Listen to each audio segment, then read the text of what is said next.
आज 4th of अगस्त है और हमारा टॉपिक है कि हम ब्लेम ना करें। किसे ब्लेम ना करें? हर इंसान को, किसी इंसान को, किसी सिचुएशन को, खुदा को, और उस सिचुएशन को समझे और उस पर बिल्ड करे। नाउ अगर आप आर्टिस्ट है, अगर आप कोई नॉर्मल इंसान भी है, तो ये टॉपिक आपके लिए अप्लाई होगा। और इसमें ऐसा बोला जाता है आर्टिस्ट के लिए पर्टिकुलरली, मैं इसलिए बोलता हूँ क्योंकि आर्टिस्ट थोड़े ज़्यादा इमोशनल होते हैं अपने काम को लेके, अपने फ्लो को लेके, और उनको ना प्रोडक्टिविटी में वहाँ पे वो प्रॉब्लम आ जाती है जहाँ पे वो अटक जाता है। बट ये सबके लिए अप्लाई होता है।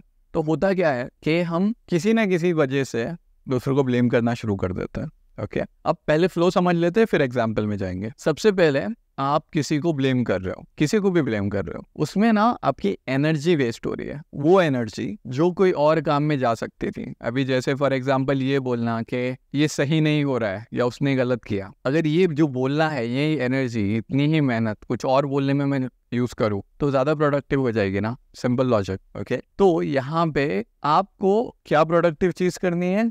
आपको कंट्रोल करनी है अपनी डिजायर्स और चॉइसेस। जब आप अपनी डिजायर और चॉइसेस को कंट्रोल करोगे तो क्या होगा? आप उन चीजों पे कंट्रोल कर पाओगे जो वो प्रॉब्लम को कॉज कर रहा है। जैसे ही आप इन चीजों को कंट्रोल करते हो जो उस प्रॉब्लम को कॉज कर रहा है, और आप जाने देते हो उन चीजों को जो प्रॉब्लम बना रही है, जैसे गुस्सा आ रहा है, चिढ़ आ रही है, किसी से जेलसी है, रिजेंटमेंट है, रिग्रेट है, मायूसी फील हो रही है, जब आप इन चीज़ों को जाने देते हो और उन चीज़ों पे फोकस करते हो जिस पे आपको काम करना है, तो आप कंपोज रहोगे। और अभी यहाँ पे आप सोचोगे कि मुझे क्या काम करना है, और फिर आप उस काम को करोगे। अब ये जो लाइन मैंने बोली, आपको ऐसा लग रहा हो कि सरकार सिंपल लाइन है यार, इसमें क्या था, बट एक बार थोड़ा सा ब्रेक करके देखते हैं। ठीक है, अब एग्जाम्पल ऐसा समझो कि फॉर एग्जाम्पल है जैसे एक डेडलाइन है और बहुत अननेसेसरी डेडलाइन है, इंसान ने बिना सोचे समझे आपको एक डेडलाइन दे दी, तो हमारा इंस्टिंक्ट क्या होता है कि यार इतनी जल्दी डेडलाइन क्यों दे दी, और फिर हम उस पर 5-10 मिनट चिढ़ के बैठते हैं। करेक्ट। लेकिन अभी यहाँ पे हम एनर्जी का शिफ्ट देखेंगे। आपको डेडलाइन दी गई,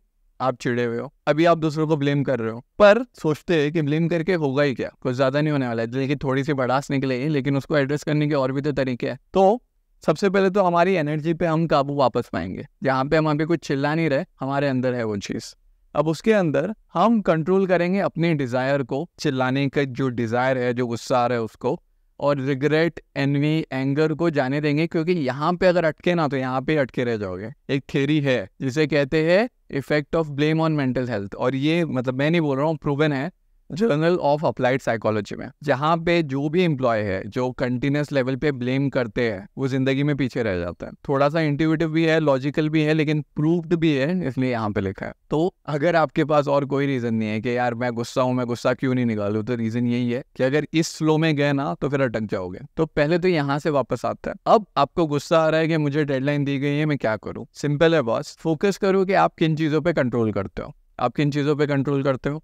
अपने काम पे, टाइम मैनेजमेंट पे, उस इंसान के मूड या बिहेवियर पे आप कंट्रोल नहीं करते जिसने आपको काम दिया है। तो आप जो कंट्रोल कर रहे हो, आप दोस्तों से बात कर सकते हो कॉल करके, किसी की हेल्प लग सकते हो, किसी की नॉलेज शेयर कर सकते हो किसी के साथ इस बारे में, और इसके साथ आप काम कर सकते हो। और अगर ध्यान से सोचो तो इसी को तो क्रिएटिविटी बोलता है ना, जहाँ पे हम अपने जो हमारा नॉर्मल कंफर्ट जोन है उसमें से निकलते हैं और कुछ नया ट्राई करते हैं। यहाँ पे when you think of focus on what you control, then you start doing और thinking about things that you can do. और ये हमें करना ही करना है किसी भी सिचुएशन में। हमें कंपोज रहना है, अपने आप में रहना है, फोकस करना है कि हम क्या कर सकते हैं। और अक्सर ऐसा होगा कि जो भी डेडलाइन होगी ना, वो डेडलाइन कंप्लीट हो या नहीं हो इसकी मैं गारंटी नहीं दे रहा, लेकिन वो जो भी डेडलाइन है और उसका कंप्लीट करने में या नहीं कंप्लीट करने में जितना भी आपका वक्त गया है ना, उसमें आप जिंदगी से कुछ नया सीखोगे जो आपको इम्प्रूव कर देगा। हो सकता है डेडलाइन कंप्लीट हो जाए तो विक्ट्री, वेरी गुड। नहीं हो तो एटलीस्ट कुछ तो हमने ऐसा किया कि हम उसको तोड़ने वाले थे, नहीं तोड़ पाए, वो जो अननेसेसरी चैलेंज था उसको नहीं तोड़ पाए,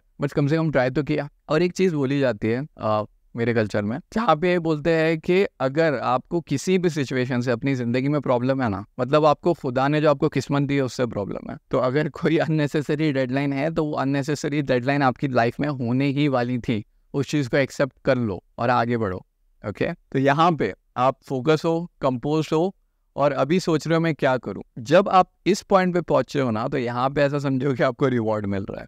क्यों मिल रहा है? एक रिसर्च है जो बताती है कि इसे माइंडफुलनेस इंटरवेंशन कहते हैं। हमारा दिमाग चिढ़ा हुआ था, 10 डायरेक्शन में भाग रहा था, अब हमने हमारे दिमाग को पकड़ के एक जगह लेके आए, या हम उसके बारे में माइंडफुल हो गए कि हम क्या सोच रहे हैं और हमें क्या सोचना है। जब आप ये करते हो तो journal of occupational health and psychology है जो ये बोलता है कि ऐसे जो एम्प्लॉयज़ है या ऐसे जो लोग हैं ना, वो लाइफ में बहुत आगे जाएंगे क्योंकि उनको अपनी प्रॉब्लम को टैकल करने का तरीका मिल गया। तो आपको जो लॉन्ग टर्म आपका है ना, लॉन्ग टर्म गोल जिसके अंदर आपको है कि मुझे सक्सेसफुल होना है, लगभग हर इंसान का होता है ये, उसमें आपको एक छोटा सा टिक मार्क यहीं पे मिल गया। अब दूसरा, ग्रोथ माइंडसेट। जब आप यहाँ से निकल के यहाँ पे आते हो, कुछ लोगों को लग रहा होगा नहीं होगा अगर इस फ्लो के साथ में जो भी अपना प्रॉब्लम है। अक्सर साइकोलॉजी में, मेटाकॉग्निशन में ये होता है कि आप ये वीडियो देख रहे हो, जैसे ही मैंने वो प्रॉब्लम बोलना शुरू किया जो अभी मैंने एग्जांपल लिया था डेडलाइन का, आपके जो ज़िंदगी के अपने प्रॉब्लम है आपने वो सोचना शुरू कर दिया। और सोचते सोचते जब आपने वीडियो देखना शुरू किया था आप ब्लेम पे थे, अभी आप ये सोच रहे हो कि आप उसका सोल्यूशन कैसे निकालोगे। इसी को ग्रोथ माइंडसेट कहा जाता है, जहाँ पे आप ये बिलीव करते हो कि आपकी जो कैपेसिटीज़ है, आपका जो नॉर्मल बिहेवियर है, हैबिट्स है, वो चेंज होके बेटर हो जाएगा। और ये भी प्रूवन है by Carol Dweck. I hope I am pronouncing that correct. ये भी एक थियरी है। अब एक और एग्जाम्पल लेते हैं, ये नॉर्मल लोगों के लिए एग्जाम्पल लेते हैं जहाँ पे जैसे कि आपकी तबीयत खराब है और बहुत कुछ अलग ही बीमारी है, मैं बीमारी का नाम नहीं लेना चाहता, जो भी बीमारी आपको वो है। ओके, अभी एक तो है कि आप ब्लेम करोगे कि मेरे साथ ये ही क्यों हुआ, मेरे साथ ही चीज़ें क्यों होती है, मैं ही फोकस पे क्यों होता हूँ, मेरे साथ ऐसा कैसे हो गया। या तो वहाँ से अपना ध्यान हटाओ, और मुझे पता है जितना ईजिली मैं बोल रहा हूँ उतना ईजिली नहीं होगा, लेकिन एटलीस्ट ये एक स्टेप है। मैं कोई गुरु नहीं हूँ, मैं भी पढ़ने की कोशिश कर रहा हूँ। तो एक ये चीज़ है जो ध्यान में आई है कि अभी आप प्रोडक्टिविटी पे डालते हो और ये सोचते हो कि मेरे पास क्या पॉइंट्स हैं। पहले तो पेन कंट्रोल करना है, अगर दर्द हो रहा है तो दवाइयाँ टाइम पे लेनी है। उसके बाद में आप आते हो focusing on what you can control, और जब आप यहाँ पे आते हो ना तो आप अपनी ज़िंदगी जीना शुरू करते हो। जहाँ पे अभी आप सोचोगे कि मेरे पास इतना वक्त है या बहुत ज़्यादा लाइट हैवी हो गया है, तो मुझे पेन हो रहा है, मैं किसी से बात कर सकता हूँ, फेवरेट मूवी देख सकता हूँ, ये सारी चीज़ें मुझे ज़िंदगी में करनी है। आप उन पे ध्यान देते हो और आपकी ज़िंदगी आप बेहतर तरीके से जीते हो। ये अभी हमने खाली सोचा है। अब आप यहाँ पे सोच रहे हो कि आपके कंट्रोल में क्या है। अब आप सोचते हो मैं इससे क्या कर सकता हूँ, और आप एक प्लान बनाते हो, उसको फॉलो करना शुरू करते हो। ये जो तरीका हमने अभी किया है ना, इसको नेम है, इसका एक एक्चुअल नेम है। ये मतलब हमारे यहाँ पे अक्सर ऐसा होता है, हम बहुत सारी चीज़ें इमोशन में या फ्लो में आके बोल देते हैं, लेकिन ये जो प्रोसेस है इसे कहते हैं इमोशनल रेगुलेशन, जहाँ पे आप अपने इमोशंस को, जैसे फ़ैन का रेगुलेटर होता है ना, वैसा इमोशंस को रेगुलेट कर रहे हो। एक 0 पे था या 5 पे था, आपने उसको कम कर दिया, ज़्यादा कर दिया, और अपने बेनिफिट के लिए, अपनी लाइफ के लिए यूज़ किया है, जो मेरे हिसाब से अपने आप में ही बहुत बड़ी बात है। अभी इतना होने के बाद में एक और थियरी है, इसको छोड़ के एक और छोटी सी थियरी है। वो ये है कि जब हम बोल रहे हैं ना कि अपना फोकस इस पे लगाओ, अगर किसी को भी ऐसा लग रहा होगा कि यार मुझसे फोकस नहीं होता है, तो पहली बात तो आप हर एक दूसरे इंसान की तरह ही हो, क्योंकि किसी से भी नहीं होता और किसी से भी हो सकता है, दोनों चीज़ें हैं। ठीक है, कैसे प्रूवन है?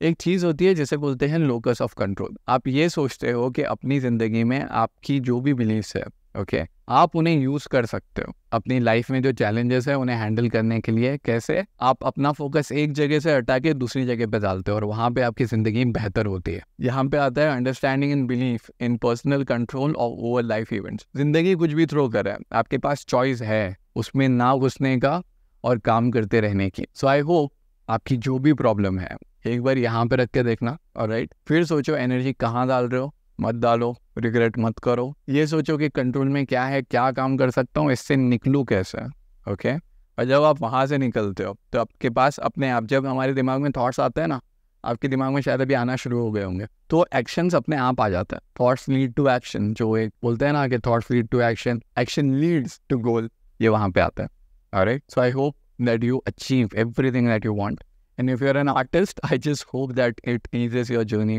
from here on. graphic designers, photographers, illustrators, बहुत चेंजेस आता है, बहुत चिढ़ आती है क्लाइंट पे, मैनेजर पे, कई बार लीड नहीं मिलती, कई बार पैसे उतने अच्छे नहीं मिलते, कई बार पैसे रिसीव नहीं होते। जो भी प्रॉब्लम है ये उसे सॉल्व नहीं करेगा, पर ये आपको उसे लड़ने के लिए एक तरीका दे देगा, आपको एक माइंडसेट दे देगा, ठीक है। And I hope I can at least contribute that much in your life. Thank you so much.